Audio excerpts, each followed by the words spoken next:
कुलमान घिसिङ 8 वर्ष अगाडि कार्यकारी निर्देशक हुँदाखेरि नेपाल विद्युत प्राधिकरण 35 अरब घाटामा थियो।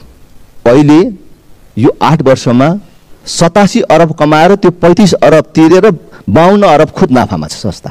भर्खरै ऊर्जा मन्त्रीले आधा घण्टा लामो यहाँ चाहिँ मन्तव्य दिनुभयो। मन्त्री जस्तो व्यक्तित्वले चाहिँ संसदलाई झुटा विवरण दिनु हुँदैन, गलत सुनाउनु हुँदैन र यहाँ चाहिँ सबै मूर्खहरू मात्रै बसेको छन् भन्ने ठान्नु हुँदैन भन्ने मलाई लाग्छ। कर्मचारीलाई सरकारले आफ्नो कारिन्दा मात्रै ठान्छ, नोकर ठानेर व्यवहार गर्छ भने त्यस्ता कर्मचारीको पक्षमा हामी उभिन्छौँ। हामी कसैलाई त्यस्तो अन्याय हुन दिन्नौँ र त्यस्ता झुटा कुरा हामी सुनेर पनि बस्दैनौँ। यो कुरा पनि याद राख्नु पर्यो। त्यस्तो झुटा कुरा हामी मान्न तयार छैनौँ। तर मन्त्रीले उभिएर भने नकली तथ्याङ्क पेश गरेर प्राधिकरणलाई नाफा देखाइयो भनेर भन्नुको अर्थ के हुन्छ, के सन्देश जान्छ? त यो प्राधिकरण खतरामा छ, नाफामा छैन भन्ने जस्तो मनोगत कुराहरू र कुनै तथ्यले सपोर्ट नगर्ने कुराहरू मन्त्रीले रोस्टममा उभिएर बोल्नु भएन। आफ्नो व्यक्तिगत आकांक्षा पूर्तिका लागि संस्थाको हित विपरीत हुने कामहरू गर्नुहुन्न। यदि डेडिकेटेड ट्रङ्क लाइनको 22 अरबलाई पनि त्यो 52 अरबमा जोडिएको हो भने पनि त्यो 22 अरब घटाउँदाखेरि पनि अहिले पनि प्राधिकरण नाफामा देखिन्छ।